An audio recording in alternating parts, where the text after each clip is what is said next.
आओ पंजाब भारत पूरे विश्व की शांति ते खुशहाली लई मिल के इबादत ते प्रार्थना करिए।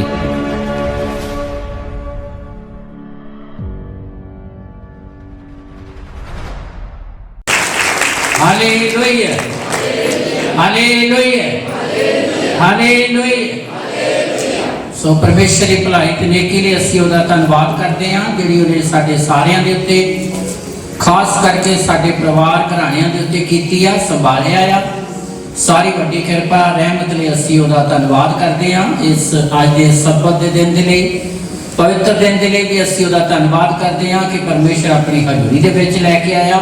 सारी कलीसिया नूं जय मसीह दी परमेश्वर आप सारियां नूं बरकत देवे, वड्डी किरपा करे। हर मसीही दे अंदर भावें ठंड शुरू हो रही है पर नाल नाल हर मसीही दे अंदर एक उत्साह भी वध रहा कि प्रभु यीशु मसीह का जन्मदिन आ रहा। Hallelujah hallelujah hallelujah. इसलिए मसीही जिंदगी दे विच उत्साह कभी भी घटना नहीं चाहिए, चाहे मौसम हालात स्थितियां किदां दियां भी होण, पर साडे लई सब तो उत्तम ते श्रेष्ठ है खुदा दी किरपा। ओदी किरपा दे विच कोई अंतर नहीं आउंदा। स्थिति हालात मौसम च तब्दीली आउंदी आ, कई तरह दियां स्थितियां आउंदियां, पर एक गल नूं याद रखो हमेशा कि खुदा दी बख्शिश खुदा दे अनुग्रह दे विच कोई भी अंतर नहीं आउंदा। हालेलुया।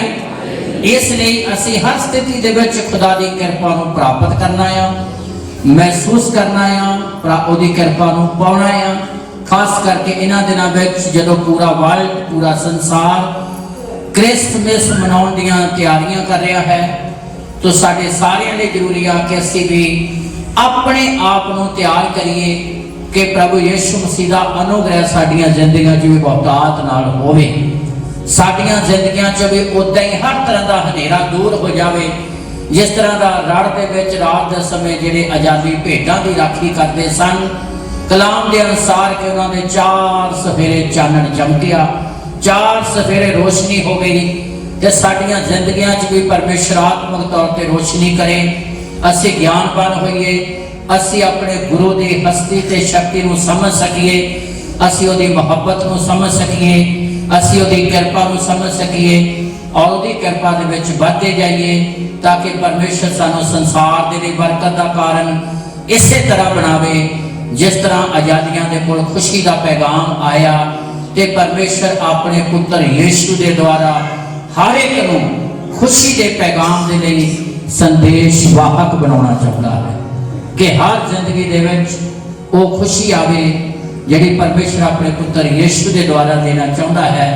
इसलिए प्रेमियों, किरपा अनुग्रह बख्शिश के भेद नूं असीं प्राप्त करना है। क्रिसमस का त्यौहार परमेश्वर की किरपा का त्यौहार है, परमेश्वर की बख्शिश का त्यौहार है, परमेश्वर की दयालता का त्यौहार है, परमेश्वर की प्रसन्नता का त्यौहार है, जो उसने अपनी प्रसन्नता अपनी दयालता अपनी बख्शिश नूं ते अपने रहम नूं संसार के उत्ते प्रगट किया है। मुक्ति या किरपा या माफ़ी असीं अपने बड़े यत्नां दे नाल नहीं पा सकते, असीं अपने ढेर सारे धर्म के कामां दे नाल नहीं पा सकते, बल्कि मुक्ति असीं परमेश्वर के अनुग्रह नाल प्राप्त करते हाँ। ये गल परमेश्वर ने अपने जन मूसा के उत्ते प्रगट की। वो मूसा जिहदे द्वारा परमेश्वर इजरायली लोगों को मिस्र की गुलामी के विचों कढ़ के लिया। परमेश्वर ने अपने दिल की गल अपने मन की गल मूसा के उत्ते प्रगट किया। पढ़िए और ध्यान के नाल सुनिए। रोमियां की पत्री 9 अध्याय उहदी 15 ते 16 आयत पढ़िए ते ध्यान के नाल सुनिए। क्रिसमस परमेश्वर की किरपा, परमेश्वर की दया, परमेश्वर की बख्शिश और परमेश्वर की प्रसन्नता का त्यौहार है, जो ने अपनी खुशी नूं संसार के उत्ते प्रगट किया है। इसलिए मूसा के उत्ते खुदा ने अपने दिल की गल नूं प्रगट किया। पढ़िए ध्यान के नाल सुनिए। रोमियां की पत्री 9 अध्याय ਉਹਦੀ 15 ਤੇ 16 ਐਤ ਪੜ੍ਹੀਏ ਤੇ ਧਿਆਨ ਨਾਲ ਸੁਣੀਏ। ਹਾਂਜੀ। क्यों जो वो मूसा ਨੂੰ ਆਖਦਾ ਹੈ, ਕਿਉਂ ਜੋ ਸਰਵ ਸ਼ਕਤੀਮਾਨ ਪਰਮੇਸ਼ਰ मूसा ਨੂੰ ਆਖਦਾ ਆ। ਪਰਮੇਸ਼ਰ ਨੇ ਆਪਣੇ ਮਨ ਦੀ ਗੱਲ ਨੂੰ, ਆਪਣੇ ਦਿਲ ਦੀ ਗੱਲ ਨੂੰ मूसा ਦੇ ਉੱਤੇ ਪ੍ਰਗਟ ਕੀਤਾ। ਕਿਉਂ ਜੋ ਸਰਵ ਸ਼ਕਤੀਮਾਨ ਪਰਮੇਸ਼ਰ मूसा ਨੂੰ ਆਖਦਾ ਹੈ। ਹਾਂ, ਵੀ ਜਿਹਦੇ ਉੱਤੇ ਮੈਂ ਦਿਆਲ ਹਾਂ। ਧਿਆਨ ਨਾਲ ਸੁਣੀਏ, ਜਿਹਦੇ ਉੱਤੇ ਖੁਦਾ ਕਹਿੰਦਾ ਮੈਂ ਦਿਆਲ ਹਾਂ। ਪਿਛਲੇ ਸਮੇਂ ਦੇ ਵਿੱਚ ਮੈਂ ਗੱਲ ਕਹੀ ਸੀ ਕਿ ਅਸੀਂ ਖੁਦਾ ਦੀ ਹਜ਼ੂਰੀ ਦੇ ਵਿੱਚੋਂ ਕੋਈ ਝੂਠੀ ਮਾਰ ਕੇ ਨਹੀਂ ਲੈ ਸਕਦੇ। ਵੇ ਚਰਚ 'ਚ ਗਏ ਤਾਂ ਝੂਠੀ ਮਾਰ ਕੇ ਕੁਝ ਖੋ ਕੇ ਲੈ ਆਏ। ਇਹ ਖੁਦਾ ਦੀ ਦਿਆਲਤਾ ਆ, ਇਹ ਪਰਮੇਸ਼ਰ ਦੀ ਰਹਿਮਤ ਹੈ। ਆਪਣੇ ਦਿਲ ਦੀ ਗੱਲ ਨੂੰ, ਮਨ ਦੀ ਗੱਲ ਨੂੰ ਖੁਦਾ ਨੇ मूसा ਦੇ ਉੱਤੇ ਪ੍ਰਗਟ ਕੀਤਾ। ਚਾਹ ਕੇ ਵੀ ਕੋਈ ਮੁਕਤੀ ਨੂੰ ਪਾ ਨਹੀਂ ਸਕਦਾ ਜਦ ਤੱਕ ਖੁਦਾ ਦਾ ਫਜ਼ਲ ਨਾ ਹੋਵੇ। ਦੌੜ ਭੱਜ ਕਰਕੇ ਕੋਈ ਨਹੀਂ ਪਾ ਸਕਦਾ। ਜਿੰਨੇ ਤੁਸੀਂ ਬੈਠੇ ਹੋ ਸਮਝ ਲਓ ਕਿ ਪਰਮੇਸ਼ਰ ਦੀ ਦਇਆ ਸਾਡੇ ਉੱਤੇ ਹੋਈ ਹੈ। ਪਰਮੇਸ਼ਰ ਨੇ ਆਪਣੀ ਪ੍ਰਸੰਨਤਾ ਸਾਡੇ ਉੱਤੇ ਪ੍ਰਗਟ ਕੀਤੀ ਹੈ। ਸਾਨੂੰ ਨਹੀਂ ਪਤਾ ਸੀ ਸਾਡਾ ਮੁਕਤੀਦਾਤਾ ਕੌਣ ਹੈ। ਉਹ ਪਰਮੇਸ਼ਰ ਨੇ ਆਪਣੀ ਕਿਰਪਾ ਨੂੰ ਸਾਡੇ ਉੱਤੇ ਪ੍ਰਗਟ ਕੀਤਾ ਹੈ।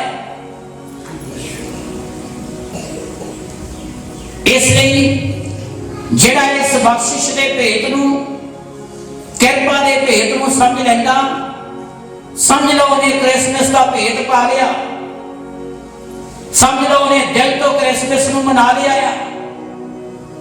ਜਿਹਨੇ ਇਹ ਭੇਤ ਪਾ ਲਿਆ ਤੇ ਜੇ ਇਹ ਭੇਤ ਹੀ ਨਹੀਂ ਪਾਇਆ ਤੇ ਕ੍ਰਿਸਮਸ ਅਗਲੇ ਸਾਲ ਵੀ ਆਉਣਾ ਹੈ, ਉਸ ਤੋਂ ਅਗਲੇ ਸਾਲ ਵੀ ਆਉਣਾ। ਹਰ ਸਾਲ ਆਉਂਦਾ ਰਹਿਣਾ ਤੇ ਇੱਥੇ ਜਾਂਦਾ ਰਹਿਣਾ ਆ। ਪਰ ਸਾਡੇ ਲਈ ਜ਼ਰੂਰੀ ਆ ਕਿ ਪ੍ਰਭੂ ਯਿਸੂ ਮਸੀਹ ਦੇ ਸੰਸਾਰ ਦੇ ਵਿੱਚ ਆਉਣ ਦੇ ਭੇਤ ਨੂੰ ਅਸੀਂ ਜਾਣੀਏ, ਆਪਣੀ ਜ਼ਿੰਦਗੀ ਨੂੰ ਉਹਦੇ ਅਧੀਨ ਕਰੀਏ ਤਾਂ ਕਿ ਉਹ ਸਾਡੇ ਤੇ ਪ੍ਰਸੰਨ ਹੋਵੇ ਔਰ ਆਪਣੀ ਪ੍ਰਸੰਨਤਾ ਸਾਡੇ ਉੱਤੇ ਪ੍ਰਗਟ ਕਰੇ। ਪਰਮੇਸ਼ਰ ਨੇ मूसा ਦੇ ਉੱਤੇ ਇਸ ਗੱਲ ਨੂੰ ਪ੍ਰਗਟ ਕੀਤਾ। ਪੜ੍ਹੀਏ, ਧਿਆਨ ਨਾਲ ਸੁਣੀਏ 15 ਤੇ 16। ਹਾਂਜੀ। ਕਿਉਂ ਜੋ ਉਹ मूसा ਨੂੰ ਆਖਦਾ ਹੈ, ਕਿਉਂ ਜੋ ਸਰਵ ਸ਼ਕਤੀਮਾਨ ਪਰਮੇਸ਼ਰ मूसा ਨੂੰ ਆਖਦਾ ਆ ਵੀ ਜਿਹਦੇ ਉੱਤੇ ਮੈਂ ਦਿਆਲ ਹਾਂ, ਜਿਹਦੇ ਤੇ ਮੈਂ ਦਿਆਲ ਹਾਂ। ਹਾਂ, ਉਸ ਉੱਤੇ ਦਿਆਲ ਹੋਵਾਂਗਾ। ਉਸ ਉੱਤੇ ਦਿਆਲ ਹੋਵਾਂਗਾ ਜਿਹਦੇ ਤੇ ਮੈਂ ਦਿਆਲ ਹਾਂ। ਉਹੀ ਮੇਰੀ ਦਿਆਲਤਾ ਕਿਰਪਾ ਨੂੰ ਪਾ ਸਕਦਾ ਹੈ। ਅੱਗੇ, ਅਤੇ ਜਿਹਦੇ ਉੱਤੇ ਮੈਂ ਰਹਿਮ ਕਰਨਾ ਹੈ ਉਸ ਉੱਤੇ ਰਹਿਮ ਕਰਾਂਗਾ। ਜਿਹਦੇ ਤੇ ਮੈਂ ਰਹਿਮ ਕਰਨਾ ਹੈ ਉਸ ਉੱਤੇ ਰਹਿਮ ਕਰਾਂਗਾ। ਅੱਗੇ, ਸੋ ਇਹ ਤਾਂ ਨਾ ਚਾਹੁਣ ਵਾਲੇ ਦਾ, ਇਹ ਨਾ ਚਾਹੁਣ ਵਾਲੇ ਦਾ, ਨਾ ਦੌੜ ਭੱਜ ਕਰਨ ਵਾਲੇ ਦਾ, ਨਾ ਦੌੜ ਭੱਜ ਕਰਨ ਵਾਲੇ ਦਾ, ਸਗੋਂ ਪਰਮੇਸ਼ਰ ਦਾ ਕੰਮ ਹੈ। ਤਾਲੀ ਮਾਰੀਏ ਜੋੜਦੇ। ਇਹ ਨਾ ਚਾਹੁਣ ਵਾਲੇ ਦਾ, ਨਾ ਦੌੜ ਭੱਜ ਕਰਨ ਵਾਲੇ ਦਾ, ਇਹ ਪਰਮੇਸ਼ਰ ਦਾ ਕੰਮ ਹੈ। ਮੁਕਤੀ ਦੇਣੀ, ਛੁਟਕਾਰਾ ਦੇਣਾ, ਮਾਫੀ ਦੇਣੀ, ਹਮੇਸ਼ਾ ਦੀ ਜ਼ਿੰਦਗੀ ਦੇ ਵਾਰਿਸ ਬਣਾਉਣਾ। ਨਾ ਚਾਹੁਣ ਵਾਲਾ, ਨਾ ਦੌੜ ਭੱਜ ਕਰਨ ਵਾਲਾ ਪਾ ਸਕਦਾ ਹੈ। ਇਹ ਖੁਦਾ ਦਾ ਕੰਮ ਆ ਜਿਹੜਾ ਆਪਣੀ ਦਿਆਲਤਾ ਸੰਸਾਰ ਉੱਤੇ ਕਰਦਾ ਹੈ। ਆਪਣੇ ਦਿਲ ਦੀ ਗੱਲ ਨੂੰ ਖੁਦਾ ਨੇ मूसा ਦੇ ਉੱਤੇ ਪ੍ਰਗਟ ਕੀਤਾ। ਇਸ ਲਈ ਕ੍ਰਿਸਮਸ ਦਾ ਤਿਉਹਾਰ ਪਰਮੇਸ਼ਰ ਦੀ ਕਿਰਪਾ ਬਖਸ਼ਿਸ਼ ਦਾ ਤਿਉਹਾਰ ਹੈ ਕਿ ਖੁਦਾ ਨੇ ਆਪਣੀ ਪ੍ਰਸੰਨਤਾ ਸਾਰੀ ਮਾਨਵ ਜਾਤੀ ਦੇ ਉੱਤੇ ਪ੍ਰਗਟ ਕੀਤੀ ਹੈ। इंसान चाह के भी परमेश्वर तक पहुंच नहीं सकता।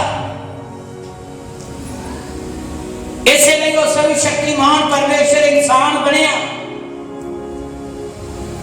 ताकि सारी मानव जाति को अपने नाल मिलावे। इंसान च कोई लियाकत ते खूबी नहीं कि अत पवित्र दे के खलो सके। ਜਿਹੜਾ ਮਨੁੱਖ ਤੇ ਪਰਮੇਸ਼ਰ ਦੇ ਦਰਮਿਆਨ ਪਰਦਾ ਸੀ, जुदाई की दीवार सी, प्रभु यीशु मसीह ने सलीब पे अपने जीवन की कुर्बानी दे के जिद्दां ही जान दी है। कल पर्दा उपरों लैके हेठा तक पाट के दो भाग हो गया। वो पाप की दीवार और जो मनुखा के परमेश्वर के दरमियान पर्दा सी वो चकिया गया। मनुख च कोई लियाकत कोई खूबी नहीं कि मनुख सर्वशक्तिमान परमेश्वर का मिलाप कर सके। ये परमेश्वर की दयालुता, परमेश्वर का अनुग्रह है। रोमिया की पत्री 6 अध्याय ओदी 23 आयत पढ़िए, ध्यान नाल सुनिए। रोमिया की पत्री 6 अध्याय ओदी 23 आयत।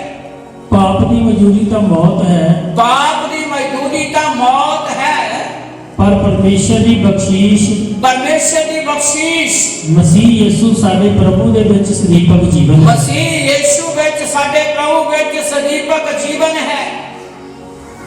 यीशु के वसीले, ओदी कुर्बानी के वसीले, ओदी देहधारी होने के वसीले, इस संसार के आने के वसीले, लहू बहाने के वसीले, मौत के फतेह पाने के वसीले असी हमेशा की जिंदगी के वारस बनते हैं।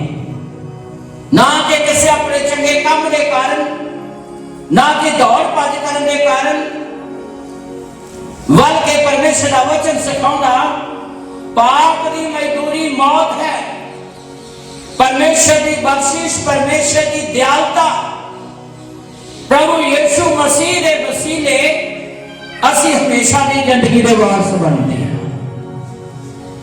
क्योंकि प्रभु यीशु मसीह संसार के उत्ते सारी मानव जाति के अपराधों को चुकने के लिए आए। इसलिए जब यूसुफ इन्हां गल्लां की चिंता के विच सी ते परमेश्वर के दूत ने उस नाल गल कीती। पढ़िए, ध्यान नाल सुनिए। मत्ती दी अंजील 1 अध्याय ओदी 21 है। ओ पुत्र जनेगी, ओ पुत्र जनेगी अते तू ओदा नाम यीशु रखी, तू ओदा नाम यीशु रखी, क्यों जो वो अपने लोगों को उन्होंने पापां तो बचावेगा। प्रभु यीशु मसीह संसार कैसे ले आए? आदम के द्वारा आए हुए पाप, श्राप ते मौत के खौफ को खत्म करने लई। पाप ने श्राप को जन्म दिता ते श्राप ने मौत को जन्म दिता। परमेश्वर नालों जुदाई, यही गल परमेश्वर ने आदम को कही सी, जिस दिन तुसी इस दरखत दे फल खाओगे उस दिन तुसी मर जाओगे। शरीरक तौर पे तो आदम जिंदा रहा, पर आत्मक तौर पे इंसान सर्वशक्तिमान परमेश्वर तो दूर हो गया। आत्मक तौर पे मौत, जुदाई। पहला राजा जेड़ा बनया वो आदम सी, जिन्हों खुदा ने अपने स्वरूप ते बनाया, अपने वर्गा बनाया, सारिया वस्तुओं के अधिकार दिता, सब कुछ उसदे बस च सी। पर वचन तोड़न के कारण वही आदम जेड़ा पातशाह सी भिखारी बन गया, कंगाल बन गया। आज वही आदम दुनिया की वस्तुओं में तरस रहा है, जबकि पहला आदम खुदा ने जो बनाया वो पातशाह करके बनाया, सारिया चीजा के बस च कर दी। आत्मिक तौर पर भी पतन हो गया और शरीरक तौर पर भी सारिया आशीषां चलिया गई। धन्यवाद है परमेश्वर का कि परमेश्वर ने अपने पुत्र यीशु के द्वारा फिर मानव जाति को हमेशा की जिंदगी देने के लिए ते आर्थिक तौर पर भी आशीष देने के लिए इस संसार के उत्ते परमेश्वर ने अपने पुत्र यीशु को भेजा। प्रभु यीशु मसीह के संदेश पहली गल यह सी, पहला उन्हें राज के धर्म को भालो ते संसार दी सारियां चीज़ां दित्तियां जाणगियां। जो कुछ चला गया दोबारा मिलेगा, पर पहला तुहाडी जिंदगी चों धार्मिकता का होना जरूरी है। पहला उसकी अधीनगी आना जरूरी है। इसलिए पुरानियां कौमां के लिए ठहराया गया नबी संत पौलुस जद तीकर वो परमेश्वर की कृपा तो अनजान सी, कृपा के भेद तो अनजान सी, मुक्ति के भेद तो अनजान सी, बख्शिश के भेद तो अनजान सी। उस समय तक संत पौलुस भी मूसा की शरह नहीं मनता सी कि जो कुछ भी है मूसा की शरह दे विच है।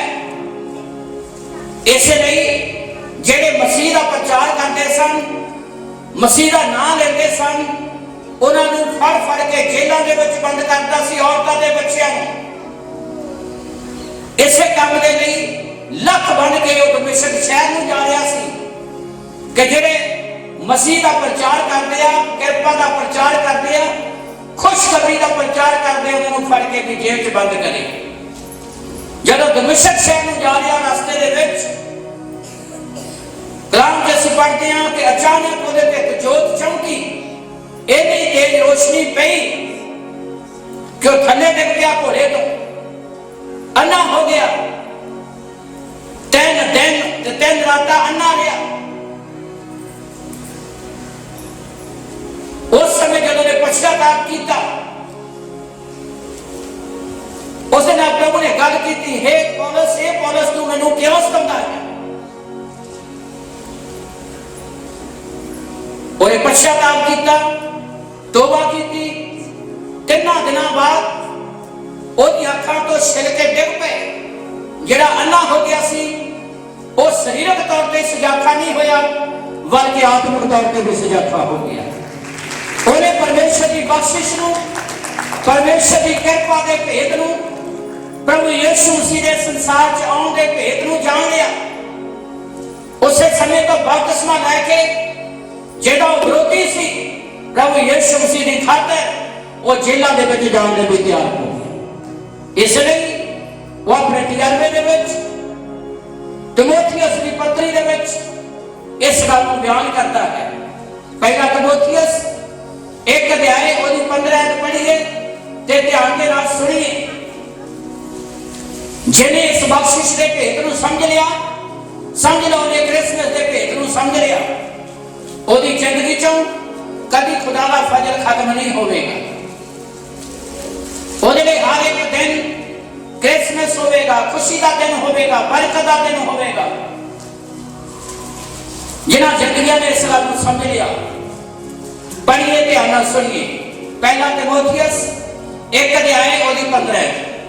ये वचन पक्का है ਅਤੇ पूरी तरह मनण योग है भी मसीह यीशु पापियों को बचाने लिए जगत विच आया, जिन्हां विचों महापापी मैं हाँ। हालेलुया। ये वचन पक्का अटल है, कोई दो राय नहीं। पूरी तरह मनण दा योग अंश मात्र भी संदेह नहीं, शक नहीं। अपना निजी तजर्बा तीमुथियुस को पत्री लिखता हुआ बयान करता है। ये वचन पक्का अटल है, वो सच्चाई है ते पूरी तरह मनण दे योग है, अंश मात्र भी संदेह नहीं, शक नहीं कि प्रभु यीशु मसीह पापियां को बचाने लिए जगत विच आया। और दूसरी लाइन कि सब तो बड़ा महापापी मैं। एक ਉਹਦੀ निजी जिंदगी की अटल सच्चाई है। अपने आप को ये नहीं किया कि मैं पापी हाँ, कहता महापापी मैं जो पापियों को बचाने लिए आया तो मैं महापापी हाँ। जिड्डा बड़ा इकरार, जिड्डा बड़ा समर्पण, जिन्ना ज्यादा अपने आप को अधीन किया, ओडी वड्डी कृपा इस नबी ने प्राप्त की। ताली मारिए सुनते परमेश्वर ने ओडे बड़ा अनुग्रह इस जिंदगी के उत्ते प्रगट किया। इस जिंदगी ने कृपा के भेद नूं पाया, इस जिंदगी ने परमेश्वर की बख्शिश के भेद नूं पाया। जदों ने इस बख्शिश के कृपा के भेद नूं पा लिया तो फिलिप्पियां की पत्री 3 अध्याय 7 ते 8 पढ़िए ते ध्यान नाल सुनिए। ਕਿਰਪਾ ਦੇ ਭੇਤ ਨੂੰ ਉਸ ਜ਼ਿੰਦਗੀ ਨੇ ਪਾ ਲਿਆ, ਕਿਰਪਾ ਦੇ ਭੇਤ ਨੂੰ ਉਸ ਨਬੀ ਨੇ ਪ੍ਰਾਪਤ ਕਰ ਲਿਆ। ਇਸ ਲਈ ਉਹ ਬਿਆਨ ਕਰਦਾ, ਫਿਲਪੀਆਂ ਦੀ ਪੱਤਰੀ 3 ਅਧਿਆਇ ਦੀ 7 ਤੇ 8 ਹੈ। ਪਰ ਜਿਹੜੀਆਂ ਗੱਲਾਂ ਮੇਰੇ ਲਾਭ ਦੀਆਂ ਸਨ, ਧਿਆਨ ਨਾਲ ਸੁਣੀਏ, ਜਦੋਂ ਕਿਰਪਾ ਦਾ ਭੇਤ ਪਾ ਲਿਆ, ਜਦੋਂ ਸ਼ਰਅ ਤੋਂ ਉੱਪਰ ਉੱਠਿਆ, ਸ਼ਰਅ ਇਨਸਾਨ ਨੂੰ ਦੋਸ਼ੀ ਤਾਂ ਠਹਿਰਾਉਂਦੀ ਆ, ਪਰ ਅਪਰਾਧ ਦਾ ਹੱਲ ਕੋਈ ਨਹੀਂ ਕਰਦੀ। ਸ਼ਰਅ ਦੋਸ਼ੀ ਠਹਿਰਾਉਂਦੀ ਆ, ਪਰ ਪ੍ਰਭੂ ਯੀਸ਼ੂ ਮਸੀਹ ਇਨਸਾਨ ਨੂੰ ਦੋਸ਼ ਤੋਂ ਰਹਿਤ ਕਰਨ ਦੇ ਲਈ ਆਏ, ਛੁਟਕਾਰਾ ਦੇਣ ਦੇ ਲਈ ਆਏ, ਮਾਫੀ ਦੇਣ ਦੇ ਲਈ ਆਏ। ਪੁਰਾਣਾ ਨੇਮ ਪਰਮੇਸ਼ਰ ਦੀ ਕਠੋਰਤਾ ਨੂੰ ਪ੍ਰਗਟ ਕਰਦਾ ਤੇ ਨਵਾਂ ਨੇਮ ਪਰਮੇਸ਼ਰ ਦੀ ਦਿਆਲਤਾ ਨੂੰ ਪ੍ਰਗਟ ਕਰਦਾ ਹੈ। ਪੁਰਾਣਾ ਨੇਮ ਅੱਖ ਦੇ ਬਦਲੇ ਅੱਖ ਤੇ ਦੰਦ ਦੇ ਬਦਲੇ ਦੰਦ, ਤੇ ਨਵਾਂ ਨੇਮ ਪ੍ਰਭੂ ਯੀਸ਼ੂ ਮਸੀਹ ਨੇ ਸਾਰੀ ਮਾਨਵ ਜਾਤੀ ਦੀ ਖਾਤਰ ਆਪਣੀ ਜਾਨ ਸਲੀਬ ਤੇ ਕੁਰਬਾਨ ਕਰ ਦਿੱਤੀ। ਖੁਦਾ ਦੀ ਮੁਹੱਬਤ, ਖੁਦਾ ਦੀ ਦਇਆ।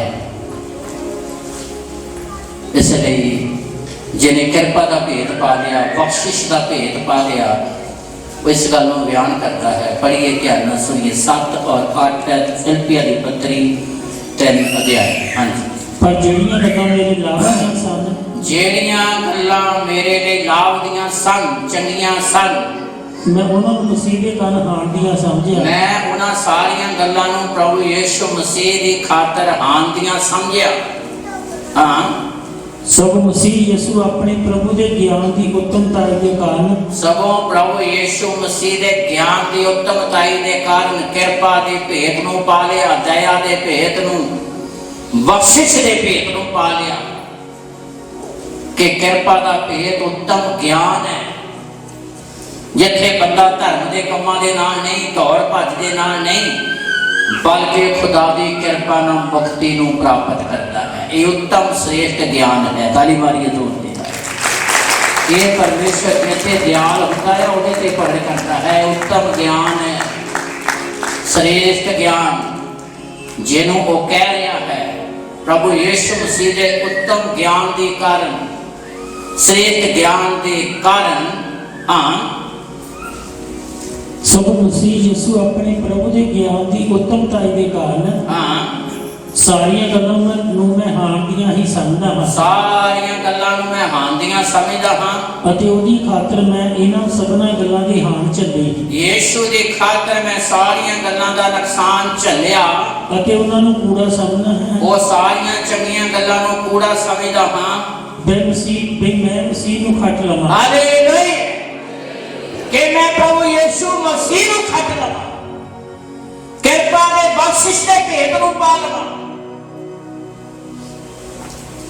ਉਹ ਜ਼ਿੰਦਗੀ ਜਿਹੜੀ ਕਿਸੇ ਸਮੇਂ ਤੱਕ ਸ਼ਰਾਂ ਤੇ ਖੜੀ ਸੀ, ਸ਼ਰਾਂ ਦੇ ਜੀਣਾ, ਸ਼ਰਾਂ ਦੇ ਮਰਨਾ, ਜਦੋਂ ਕਿਰਪਾ ਦੇ ਭੇਤ ਨੂੰ ਪਾਇਆ ਤੇ ਪ੍ਰੇਮੀ ਉਸਨੇ ਆਪਣੇ ਆਪ ਨੂੰ ਖੁਦਾ ਦੇ ਹੱਥ ਦੇ ਦਿੱਤਾ। ਯੀਸ਼ੂ ਮਸੀਹ ਦੇ ਗਿਆਨ ਦੀ ਉੱਤਮਤਾਈ ਦੇ ਕਾਰਨ ਮੈਂ ਸਾਰੀਆਂ ਗੱਲਾਂ ਨੂੰ ਹਾਣ ਦੀਆਂ ਸਮਝਦਾ, ਉਹਨਾਂ ਨੂੰ ਕੂੜਾ ਸਮਝਦਾ, ਤਾਂ ਕਿ ਮੈਂ ਪ੍ਰਭੂ ਯੀਸ਼ੂ ਮਸੀਹ ਨੂੰ ਖੱਟ ਲਵਾਂ, ਪਾ ਲਵਾਂ, ਕਮਾ ਲਵਾਂ, ਉਹਦੀ ਕਿਰਪਾ ਦੇ ਭੇਤ ਨੂੰ ਸਮਝ ਲਵਾਂ। ਇਸ ਲਈ ਯਸ਼ਾਇਆ ਨਬੀ ਇਸ ਗੱਲ ਨੂੰ ਬਿਆਨ ਕਰਦਾ ਹੈ ਕਿ ਇਨਸਾਨ ਧਰਮ ਦੇ ਕੰਮਾਂ ਦੇ ਨਾਲ ਨਹੀਂ, ਬਲਕਿ ਖੁਦਾ ਦੇ ਅਨੁਗ੍ਰਹਿ ਦੇ ਨਾਲ ਮੁਕਤੀ ਨੂੰ ਪ੍ਰਾਪਤ ਕਰਦਾ ਹੈ। ਇਸ ਲਈ ਯਸ਼ਾਇਆ ਨਬੀ ਬਿਆਨ ਕਰਦਾ ਹੈ। ਪੜ੍ਹੀਏ ਔਰ ਧਿਆਨ ਨਾਲ ਸੁਣੀਏ, 64 ਅਧਿਆਏ ਉਹਦੀ 6 ਹੈ। ਅਸੀਂ ਸਭੇ ਭ੍ਰਿਸ਼ਟੀ ਵਾਂਗੂ ਹੋ ਗਏ। ਹਾਂ, ਅਸੀਂ ਸਭਨਾਂ ਨੇ ਪਾਪ ਕੀਤਾ, ਪਰਮੇਸ਼ਰ ਦੇ ਪ੍ਰਤਾਪ ਤੋਂ ਰਹਿ ਗਏ। ਅਸੀਂ ਸਭੇ ਭ੍ਰਿਸ਼ਟੀ ਵਾਂਗੂ ਹੋ ਗਏ। ਕਿ ਸਾਡੇ ਸਭ ਧਰਮ ਪਲੀਤ ਕੱਪੜੇ ਵਰਗੇ ਹਨ। ਸਾਡੇ ਸਾਰਿਆਂ ਦੇ ਧਰਮ ਦੇ ਕੰਮ ਜਿਹੜੇ ਪਲੀਤ ਗੰਦੇ ਕੱਪੜੇ ਦੀ ਤਰ੍ਹਾਂ ਆ, ਜਿਨ੍ਹਾਂ ਨੂੰ ਅਸੀਂ ਵਾਰ ਛੱਡ ਦਿੰਦੇ ਹਾਂ। ਧਰਮ ਦੇ ਕੰਮਾਂ ਦੇ ਨਾਲ ਨਹੀਂ, ਚਾਉਣ ਵਾਲੇ ਦੀ ਨਹੀਂ, ਦੌੜ ਭੱਜ ਕਰਨ ਵਾਲੇ ਦੀ ਨਹੀਂ। ਇਹ ਪਰਮੇਸ਼ਰ ਦਾ ਕੰਮ ਹੈ। ਜੇ ਤੇ ਮੈਂ ਦਿਆਲ ਹੋਵਾਂਗਾ, ਉਹਦੇ ਤੇ ਹੀ ਆਪਣੀ ਦਿਆਲਤਾ ਪ੍ਰਗਟ ਕਰਾਂਗਾ। ਇਸ ਲਈ ਯਸ਼ਾਇਆ ਨਬੀ ਬਿਆਨ ਕਰਦਾ, ਸਾਡੇ ਸਾਰੇ ਹੀ ਧਰਮ ਦੇ ਕੰਮ ਪਲੀਤ ਗੰਦੇ ਕੱਪੜਿਆਂ ਦੀ ਤਰ੍ਹਾਂ ਹੈ, ਜਿਹੜੇ ਕਿਸੇ ਕੰਮ ਦੇ ਨਹੀਂ, ਜਿਹੜੇ ਸਿਰਫ ਉਹਨੀ ਘਮੰਡ ਪੈਦਾ ਕਰਦੇ ਆ, मुक्ति परमेश्वर के अनुग्रह देना है, इसलिए शब्द देहधारी होके मनुख बन के दास का रूप धारण करके वो चैनी दे विच पैदा हुए। वो अपना जलाल त्याग दिता ताकि सानू जलाली बनावे। वो आप आम बन गया जिहड़ा खास सी ताकि सानू खास बनावे। जिहदे बारे यशायाह नबी भविष्यवाणी करता हुआ इस गल नूं बयान करता, जो प्रभु यीशु मसीह तो लगभग 750 साल पहला आया, जिन्हें परमेश्वर की योजना नूं मानव जाति के उत्ते प्रगट किया कि खुदा आने वाले समय के संसार ले की करने जा रहा है। जेड़ा इंसान अपने प्रताप तो गिर गया, जलाल तो गिर गया, सिरजनहारे तो अलग हो गया, जिहदी निगाह दे विच दुनिया दी चीज़ां उत्तम हो गई, कीमती बन गई, इंसान गिर गया, इंसान का अधिकार खत्म हो गया। सोना चांदी दुनिया दी चीज़ों की कीमत है, पर इंसान की कोई कीमत नहीं। यशायाह के द्वारा खुदा ने इस गल को पढ़ किया। यशायाह नबी की पुस्तक 13 अध्याय की 12 अंक पढ़िए, ध्यान नाल सुनिए। मैं मनुख नूं कुद्दो सोने नालों, हाँ, यशायाह नबी ने परमेश्वर की योजना नूं जो मानव जाति दे लई सी प्रगट किया कि खुदा कहता है कि मैं मनुख नूं कुंदन सोने तो जिहड़ा उत्तम ते श्रेष्ठ सोना आ,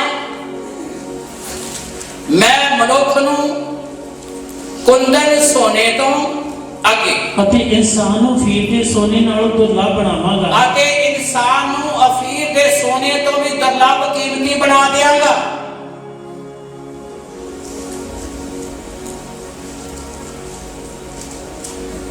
परमेश्वर ने अपने नबी के उत्ते इस गल नूं पढ़ किया कि खुदा आने वाले समय दे विच अपनी योजना नूं प्रगट करेगा कि मैं मनुख नूं कुंदन सोने तो ते इंसान नूं अफीर दे सोने तो भी दुर्लभ कीमती बना दिया। अफीर दा सोना सुलेमान के समय जिन्हों ओनली राजे महाराजे देख सकते सन, राजे महाराजे खरीद सकते सन, आम इंसान सोने की झलक भी देख नहीं सकता सी, खरीदना तो बहुत दूर की गल। परमेश्वर अपने नबी के द्वारा कहता कि मैं इंसान को इन्ना उत्तम बना देंगा। इसलिए वो कुल दुनिया का मालिक वो शब्द देहधारी हो के मनुख बन के इस संसार के विच आया ताकि जिहड़ा मनुख जिहदा अधिकार खत्म हो गया, जिहड़ा पतन हो गया है, परमेश्वर उसनूं उत्तम ते श्रेष्ठ बनावे। उत्तम ते श्रेष्ठ बनाने के लिए आए। परमेश्वर ने इंसान को उत्तम ते श्रेष्ठ बनाया। उन्हें अपने जीवन की कुर्बानी देती, अपना पवित्र लहू बहाया, स्वर्ग छड्ड के आया ताकि इंसान को स्वर्ग का वारिस बनावे। मालिक होने का अधिकार छड्ड के आया, मनुख बनिया, दास का रूप धारण करके चांदी च पैदा होया ताकि इंसान को उत्तम ते श्रेष्ठ बनावे। क्रिसमस का त्योहार परमेश्वर की दयालुता, परमेश्वर की कृपा, परमेश्वर की बख्शिश का त्योहार है, परमेश्वर की प्रसन्नता का त्योहार है कि खुदा ने अपनी प्रसन्नता मानव जाति के उत्ते प्रगट की है। जिहड़ियां जिंदगियां इस भेद नूं पा लैंदियां, परमेश्वर उन्होंने संसार के लिए बरकत का कारण बनाता है। इसलिए अति ज्यादा जरूरी है कि जिवें संत पौलुस ने क्या कहता, मैं महापापी हूं और यीशु को पाया ही नहीं, बल्कि खुदा ने सारे संसार के बरकत का कारण नहीं बनाया। तुसी ही क्रिसमस नहीं मनाओगे, बल्कि खुदा तुहाडे द्वारा दुनिया को भी आशीषां नाल भरेगा, संसार को भी अपनी कृपा नाल भरेगा।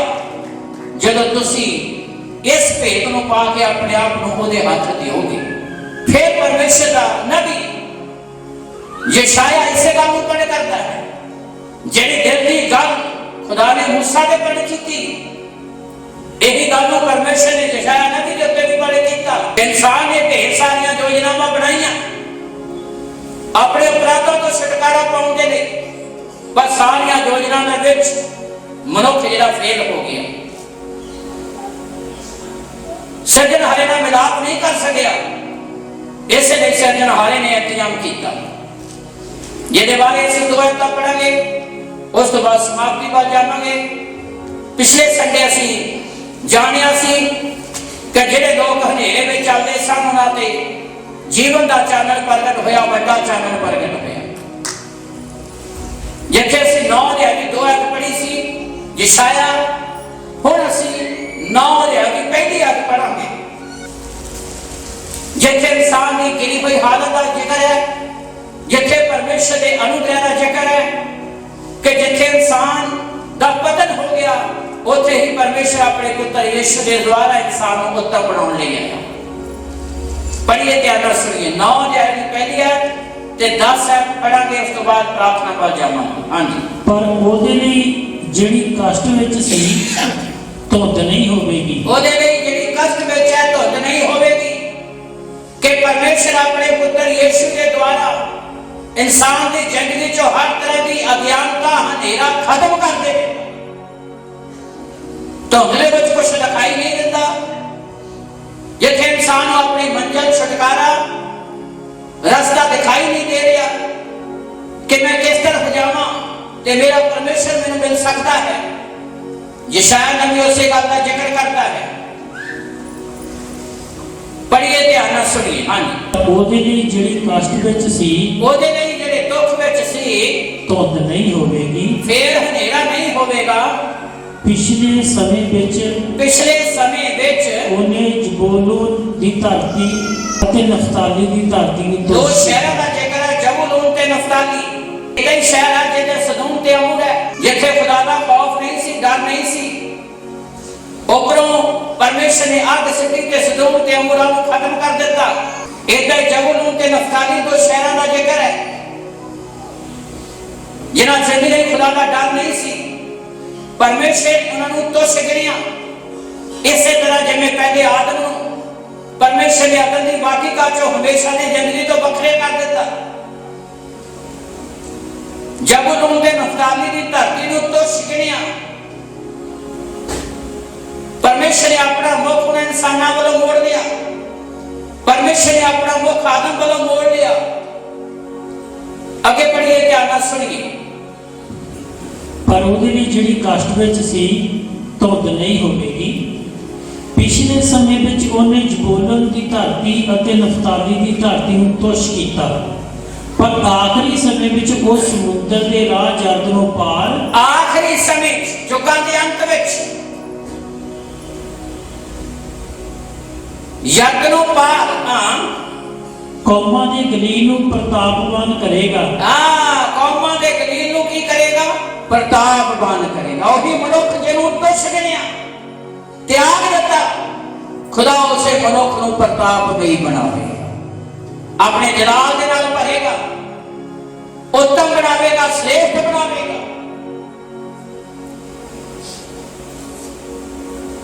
कि मैं इंसान नूं कुंदन सोने तो, मनुख नूं कुंदन सोने तो, इंसान नूं अफीर दे सोने तो भी दुर्लभ बनाऊंगा। एक समय परमेश्वर ने आदम को रख दिता, एक समय परमेश्वर ने अपनी दयालुता प्रकट की थी, अपने पुत्र यीशु ने संसार दे के भेजा ताकि सारी मानव जाति हमेशा की जिंदगी को प्राप्त करे, खुदा की बख्शिश, खुदा के अनुग्रह को प्राप्त करे। इसलिए परमेश्वर का पवित्र वचन सिखाता है कि असं हम 10 आयत पढ़ांगे। पढ़िए और ध्यान सुनिए। 10 आयत। इट्टां डिग पईयां, ध्यान देना सुनिए। इंसान दी योजनावां जिहड़ियां बनाईयां फेल हो गईयां। जदों सर्वशक्तिमान परमेश्वर ने आदम ते हवा नूं रख दिता, ढेर सारियां योजनावां बनाईयां। आदमी इंसान ढेर सारियां योजनावां बनाउंदा, धर्म दे काम करदा है, किवें ना किवें मुक्ति नूं प्राप्त करां, किवें ना किवें माफी प्राप्त करां, परमेश्वर का अनुग्रह मेरे ते होवे। यशायाह नबी खुदा की बख्शिश का जिक्र करता है। पढ़िए ध्यान नाल सुनिए। हाँ जी। इट्टां डिग पईयां, इट्टां डिग पईयां, पर असीं घड़वे पत्थरां नाल उसारांगे। असीं घड़वे तराश ਤਰਾਸ਼ੇ ਹੋਏ ਪੱਥਰਾਂ ਦੇ ਨਾਲ ਆਪਣੇ ਘਰ ਬਣਾਵਾਂਗੇ। ਇੱਟਾਂ ਡਿੱਗ ਪਈਆਂ ਜਿਹੜੀਆਂ ਇਨਸਾਨ ਨੇ ਮੁਕਤੀ ਲਈ, ਛੁਟਕਾਰੇ ਲਈ ਯੋਜਨਾ ਬਣਾਈਆਂ ਸੀ, ਸਾਰੀਆਂ ਫੇਲ ਹੋ ਗਈਆਂ। ਜਿਹੜੀਆਂ ਵੀ ਯੋਜਨਾਵਾਂ ਬਣਾਈਆਂ, ਪਰ ਕਿ ਗਿਆਨ ਆ ਕਿ ਅਸੀਂ ਆਪਣੇ ਘਰ ਘੜਵੇਂ ਤਰਾਸ਼ੇ ਪੱਥਰਾਂ ਨਾਲ ਬਣਾਵਾਂਗੇ। ਤਰਾਸ਼ਿਆ ਪੱਥਰ, ਜਿਸ ਪੱਥਰ ਨੂੰ ਰਾਜਾ ਨੇ ਰੱਦ ਦਿੱਤਾ, ਸੋਈ ਪੱਥਰ ਖੂੰਜੇ ਦਾ ਸਿਰਾ ਹੋ ਗਿਆ। ਜਿਹਨੂੰ ਗ੍ਰੰਥੀਆਂ ਫਰੀਸੀਆਂ ਨੇ ਰੱਦ ਦਿੱਤਾ, ਪਰਮੇਸ਼ਰ ਨੇ ਉਸੇ ਨੂੰ ਸਾਡੀ ਮੁਕਤੀ ਤੇ ਸਾਡਾ ਛੁਟਕਾਰਾ ਬਣਾ ਦਿੱਤਾ। ਇੱਟਾਂ ਡਿੱਗ ਪਈਆਂ, ਇੱਕ ਨੂੰ ਇਨਸਾਨ ਬਣਾਉਂਦਾ ਆ। ਪੱਥਰ ਪਰਮੇਸ਼ਰ ਦੀ ਬਖਸ਼ਿਸ਼ ਹੈ, ਪਰਮੇਸ਼ਰ ਦਾ ਅਨੁਗ੍ਰਹਿ ਹੈ। ਇਸ ਲਈ ਉਤਪਤੀ ਪੁਸਤਕ 3 ਅਧਿਆਇ ਦੀ 7 ਐਤ ਤੇ 21 ਐਤ, ਦੋਨਾਂ ਐਤਾਂ ਦਾ ਇਦਾਂ ਹੀ ਮੇਲ ਆ ਜਿਸ ਤਰ੍ਹਾਂ ਪੱਥਰ ਤੇ ਇੱਕ ਦਾ ਇੱਟਾਂ ਡਿੱਗ ਪਈਆਂ, ਪਰ ਅਸੀਂ ਘੜਵੇਂ ਤਰਾਸ਼ੇ ਪੱਥਰਾਂ ਨਾਲ ਆਪਣੇ ਘਰ ਬਣਾਵਾਂਗੇ। 7 ਐਤ ਦੇ ਵਿੱਚ ਲਿਖਿਆ, ਜਦੋਂ ਪਰਮੇਸ਼ਰ ਦੇ ਵਚਨ ਨੂੰ ਆਦਮ ਤੇ ਹਵਾ ਨੇ ਤੋੜਿਆ। ਪੜ੍ਹੀਏ 7 ਐਤ। ਹਾਂਜੀ, ਉਤਪਤੀ ਪੁਸਤਕ 3 ਅਧਿਆਇ ਦੀ 7 ਐਤ। ਤਦ ਦੋਹਾਂ ਦੀਆਂ ਅੱਖੀਆਂ ਖੁੱਲ ਗਈਆਂ, ਤਾਂ ਦੋਹਾਂ ਦੀਆਂ ਅੱਖਾਂ ਖੁੱਲ ਗਈਆਂ ਅਤੇ ਉਹਨਾਂ ਨੇ ਜਾਣ ਲਿਆ ਵੀ ਅਸੀਂ ਨੰਗੇ ਹਾਂ। ਸੋ ਉਹਨਾਂ ਨੇ ਫਗੂੜੀ ਦੇ ਪੱਤੇ ਸਿਉਂ ਕੇ ਆਪਣੇ ਲਈ ਤਹਿਮਤ ਬਣਾਏ। ਇਹ ਪਹਿਲੇ ਵਸਤਰ ਹੈ ਜਿਹੜੇ ਆਦਮ ਤੇ ਹਵਾ ਨੇ ਆਪਣਾ ਨੰਗੇਜ ਢੱਕਣ ਦੇ ਲਈ ਸਿੰਤੇ। ਫਗੂੜੀ ਦੇ ਪੱਤੇ, ਦਿਮਾਗ ਦੇ ਨਾਲ ਸੋਚਿਆ, ਪੱਤੇ ਥੋੜੇ ਚੌੜੇ ਹੁੰਦੇ ਨੇ, ਵੱਡੇ ਹੁੰਦੇ ਨੇ, ਕਿਉਂ ਨਾ ਇਹ ਪੱਤੇ ਤੋੜ ਕੇ ਆਪਣੇ ਲਈ ਕੱਪੜੇ ਬਣਾਏ ਜਾਣ। ਪਰ ਸੂਰਜ ਦੀ ਤੇਜ਼ ਰੋਸ਼ਨੀ ਦੇ ਕਾਰਨ ਉਹ ਪੱਤੇ ਜ਼ਿਆਦਾ ਸਮੇਂ ਲਈ ਆਦਮ ਤੇ ਹਵਾ ਦਾ ਨੰਗੇਜ ਨਹੀਂ ਢੱਕ ਸਕੇ, ਜਿਹਦਾ ਇਸ਼ਾਰਾ ਧਰਮ ਦੇ ਬਹੁਤ ਸਾਰੇ ਕੰਮਾਂ ਵੱਲ ਹੈ। ਢੇਰ ਸਾਰੇ ਧਰਮ ਦੇ ਕੰਮ ਕਰਕੇ ਵੀ ਇਨਸਾਨ ਮੁਕਤੀ ਨਹੀਂ ਪਾ ਸਕਦਾ। ਘਮੰਡ ਜ਼ਰੂਰ ਆਉਂਦਾ ਹੈ। ਫਗੂੜੀ ਦੇ ਪੱਤੇ ਸਿਉਂ ਕੇ ਆਪਣਾ ਨੰਗੇਜ ਢਕਣਾ ਚਾਹਿਆ, ਪਰ ਸੂਰਜ ਦੀ ਤੇਜ਼ ਰੋਸ਼ਨੀ ਦੇ ਕਾਰਨ ਉਹ ਬਸਤਰ ਜ਼ਿਆਦਾ ਸਮੇਂ ਲਈ ਉਹਨਾਂ ਦਾ ਨੰਗੇਜ ਨਹੀਂ ਢਕ ਸਕੇ। ਇੱਕ ਆਇਤ ਬਿਆਨ ਕਰਦੀ ਹੈ, ਫਿਰ ਪਰਮੇਸ਼ਰ ਨੇ ਆਦਮ ਤੇ ਹਵਾ ਦਾ ਨੰਗੇਜ ਢਕਣ ਦੇ ਲਈ ਯੋਜਨਾ ਬਣਾਈ। ਪੜ੍ਹੀਏ 21 ਆਇਤ। ਤਾਂ ਯਹੋਵਾ ਪਰਮੇਸ਼ਰ ਨੇ ਆਦਮੀ ਦੀ ਉਹਦੀ ਤੀਵੀਂ ਲਈ, ਆਦਮੀ ਤੇ ਉਹਦੀ ਪਤਨੀ ਲਈ ਚਮੜੇ ਦੇ 2 ਚੋਲੇ ਬਣਾ ਕੇ ਉਹਨਾਂ ਨੂੰ ਪਹਿਨਾਏ। ਪਾ ਬਦਲ ਦੀ ਬਾਟੀ ਕੱਚ ਦੇਲੇ ਦੀ ਕੁਰਬਾਨੀ ਦੇ ਕੇ ਉਸੇ ਦੇ ਚਮੜੇ ਤੋਂ ਉਹਨਾਂ ਨੇ ਬਸਤਰ ਬਣਾਏ, ਜਿਨ੍ਹਾਂ ਨੇ ਆਦਮ ਤੇ ਹਵਾ ਦੇ ਨੰਗੇਜ ਨੂੰ ਸਦਾ ਦੇ ਲਈ ਢੱਕਿਆ। ਜਿਹਦੇ ਬਾਰੇ ਯਹੋਨਾ ਦੇ ਅੰਜੀਲ 1 ਅਧਿਆਇ 29 ਚ ਬਿਆਨ ਕਰਦਾ, ਦੇਖੋ ਪਰਮੇਸ਼ਰ ਦਾ ਲੇਲਾ ਜਿਹੜਾ ਸਾਰੇ ਸੰਸਾਰ ਦੇ ਪਾਪਾਂ ਨੂੰ ਚੁੱਕ ਕੇ ਲੈ ਜਾਂਦਾ ਹੈ। ਆਦਮ ਦੀ ਵਾਟਿਕਾ ਚ ਲੇਲੇ ਦੀ ਕੁਰਬਾਨੀ ਦੇ ਕੇ ਆਦਮ ਤੇ ਹਵਾ ਦੇ ਨੰਗੇਜ ਨੂੰ ਸਦਾ ਲਈ ਢੱਕਿਆ, ਜਿਹਦੇ ਬਾਰੇ ਯਸ਼ਾਇਆ ਨਬੀ ਅਗੇਤਰਾ ਬਿਆਨ ਕਰਦਾ ਹੈ, ਇੱਟਾਂ ਡਿੱਗ ਪਈਆਂ ਪਰ ਅਸੀਂ ਆਪਣੇ ਘਰ ਘੜੇ ਹੋਏ ਪੱਥਰਾਂ ਦੇ ਨਾਲ ਬਣਾਵਾਂਗੇ। ਅਗਲੀ ਲਾਈਨ ਦੇ ਵਿੱਚ ਲਿਖਿਆ, ਗੁੱਲਰ ਤਾਂ ਵੱਡੇ ਗਏ ਨੇ ਪਰ ਅਸੀਂ ਆਪਣੇ ਘਰ ਦਿਆਲ ਦੀ ਲੱਕੜ ਨਾਲ ਬਣਾਵਾਂਗੇ। ਆਮ ਤੇ ਖਾਸ। ਗੁੱਲਰ ਦੀ ਲੱਕੜ ਆਮ ਸੀ ਤੇ ਦਿਆਲ ਦੀ ਲੱਕੜ ਖਾਸ ਲੱਕੜ ਦਾ ਜ਼ਿਕਰ ਹੈ, ਜਿੱਥੇ ਖੁਦਾ ਦੀ ਆਸ਼ੀਸ਼ ਹੈ। ਪੱਥਰ ਖੁਦਾ ਦੀ ਆਸ਼ੀਸ਼ ਹੈ। ਇਸ ਲਈ ਪਰਮੇਸ਼ਰ ਦਾ ਪਵਿੱਤਰ ਵਚਨ ਸਿਖਾਉਂਦਾ ਕਿ ਇਨਸਾਨ ਦੀਆਂ ਬਣਾਈਆਂ ਯੋਜਨਾਵਾਂ ਫੇਲ ਹੋ ਗਈਆਂ ਤੇ ਪਰਮੇਸ਼ਰ ਨੇ ਮੁਕਤੀ ਦੀ ਯੋਜਨਾ ਆਪਣੇ ਪੁੱਤਰ ਯੀਸ਼ੂ ਦੇ ਦੁਆਰਾ ਬਣਾਈ। ਮਸਾ ਕੀਤਾ ਗਿਆ, ਚੁਣਿਆ ਗਿਆ, ਅਲੱਗ ਕੀਤਾ ਗਿਆ ਸਾਰੀ ਮਾਨਵ ਜਾਤੀ ਦੀ ਖਾਤਰ। ਇਸ ਲਈ ਮੇਰੇ ਭਾਈ ਭੈਣੋ, ਕ੍ਰਿਸਮਸ ਦਾ ਤਿਉਹਾਰ ਪਰਮੇਸ਼ਰ ਦੀ ਕਿਰਪਾ, ਪਰਮੇਸ਼ਰ ਦੀ ਬਖਸ਼ਿਸ਼, ਪਰਮੇਸ਼ਰ ਦੀ ਦਿਆਲਤਾ ਵੱਲ ਇਸ਼ਾਰਾ ਕਰਦਾ ਹੈ। ਉਹੀ ਉਹਦੀ ਕਿਰਪਾ ਤੇ ਬਖਸ਼ਿਸ਼ ਨੂੰ ਪਾਉਂਦੇ ਆ ਜਿਹੜੇ ਸੰਤ ਪੌਲਸ ਵਾਂਗ अपने आप ਨੂੰ ਉਹਦੇ ਹੱਥ ਦਿੰਦੇ ਆ, ਜਿਹੜੇ ਮੰਨ ਲੈਂਦੇ ਕਿ ਮੈਂ ਗੁਨਾਹਗਾਰ ਹਾਂ। ਜਿੱਡਾ ਵੱਡਾ ਅਸੀਂ ਪਛਤਾਪ ਕਰਾਂਗੇ, ਓਡੀ ਵੱਡੀ ਅਸੀਂ ਖੁਦਾ ਦੀ ਕਿਰਪਾ ਨੂੰ ਪਾ ਸਕਦੇ ਹਾਂ, ਓਡੇ ਵੱਡੇ ਆਨੰਦ ਤੇ ਓਡੀ ਵੱਡੀ ਰਹਿਮਤ ਨੂੰ ਪ੍ਰਾਪਤ ਕਰ ਸਕਦੇ ਹਾਂ। ਇਸ ਲਈ ਜਿੱਥੇ ਖੁਸ਼ੀ ਤੇ ਚਾਅ ਦੇ ਨਾਲ ਅਸੀਂ ਇਹਨਾਂ ਦਿਨਾਂ ਨੂੰ ਮਨਾਉਂਦੇ ਹਾਂ, ਉੱਥੇ ਜ਼ਰੂਰੀ ਹੈ ਤੈਅ ਕਰਨ ਤੋਂ ਅਸੀਂ ਸਮਰਪਣ ਵੀ ਕਰੀਏ, ਤਾਂ ਕਿ ਖੁਦਾ ਦਾ ਜਲਾਲ, ਖੁਦਾ ਦਾ ਅਨੁਗ੍ਰਹਿ ਸਾਡੇ ਤੇ ਸਾਡੇ ਪਰਿਵਾਰ ਤੇ ਘਰਾਣਿਆਂ ਤੇ ਪ੍ਰਗਟ ਹੋਵੇ, ਤੇ ਅਸੀਂ ਸੰਸਾਰ ਦੇ ਲਈ ਬਰਕਤ ਦਾ ਕਾਰਨ ਬਣ ਸਕੀਏ। ਉਸੇ ਤਰ੍ਹਾਂ ਜਿਵੇਂ ਅਜਾਨੀਆਂ ਕੋ ਖੁਸ਼ੀ ਦਾ ਪੈਗਾਮ ਆਇਆ, ਤੇ ਖੁਦਾ ਹਰ ਇੱਕ ਨੂੰ ਆਪਣੀ ਰੂਹਾਨੀ ਖੁਸ਼ੀ ਦੇ ਨਾਲ ਭਰਨਾ ਚਾਹੁੰਦਾ ਹੈ, ਤਾਂ ਕਿ ਸੰਸਾਰ ਪਰਮੇਸ਼ਰ ਦੀ ਵੱਡੀ ਕਿਰਪਾ ਨੂੰ ਪ੍ਰਾਪਤ ਕਰੇ। ਇਸ ਲਈ ਅਤੀ ਜ਼ਿਆਦਾ ਜ਼ਰੂਰੀ ਹੈ ਕਿ ਅਸੀਂ ਬਖਸ਼ਿਸ਼ ਦੇ ਭੇਤ ਨੂੰ, ਕਿਰਪਾ ਦੇ ਭੇਤ ਨੂੰ ਜਾਣੀਏ। ਜਿਹੜੇ ਜਾਣ ਲੈਂਦੇ ਨੇ ਉਹੀ ਪਰਮੇਸ਼ਰ ਦੀ ਕਿਰਪਾ ਨੂੰ ਪਾ ਸਕਦੇ ਆ, ਉਹੀ ਕ੍ਰਿਸਮਸ ਅਸਲੀ ਮਨਾਉਂਦੇ ਆ। ਜਿਹੜੇ ਬਖਸ਼ਿਸ਼ ਦੇ ਭੇਤ ਨੂੰ ਜਾਣ ਲੈਂਦੇ ਆ ਤੇ ਜਿਹੜੇ ਆਪਣੀਆਂ ਜ਼ਿੰਦਗੀਆਂ ਉਹਦੇ ਅਧੀਨ ਕਰ ਦਿੰਦੇ ਆ, ਤੇ ਖੁਦਾ ਉਹਨਾਂ ਨੂੰ ਸੰਸਾਰ ਲਈ ਬਰਕਤ ਦਾ ਕਾਰਨ ਬਣਾਉਂਦਾ ਹੈ। ਆਓ ਅਸੀਂ ਅੱਖਾਂ ਬੰਦ ਕਰੀਏ, ਪਰਮੇਸ਼ਰ ਆਪਣੀ ਕਿਰਪਾ ਨੂੰ ਸਾਡੇ ਤੇ ਬਹਾਲ ਕਰੇ ਕਿ ਅਸੀਂ ਬਖਸ਼ਿਸ਼ ਦੇ ਭੇਤ ਨੂੰ, ਪਰਮੇਸ਼ਰ ਦੀ ਕਿਰਪਾ ਦੇ ਭੇਤ ਨੂੰ ਦਿਲ ਦੀ ਗਹਿਰਾਈ ਦੇ ਨਾਲ ਜਾਣੀਏ, ਤਾਂ ਕਿ ਖੁਦਾ ਆਪਣੀ ਦਿਆਲਤਾ ਸਾਡੇ ਤੇ ਪ੍ਰਗਟ ਕਰੇ। ਦਿਆਲੂ ਪਿਤਾ, ਜਿੰਨੇ ਤੇਰੀ ਹਜ਼ੂਰੀ 'ਚ ਆ ਰਹੇ ਆ, ਇਹਨਾਂ ਸਾਰਿਆਂ ਤੇ ਤੁਹਾਡੀ ਕਿਰਪਾ ਹੋਵੇ।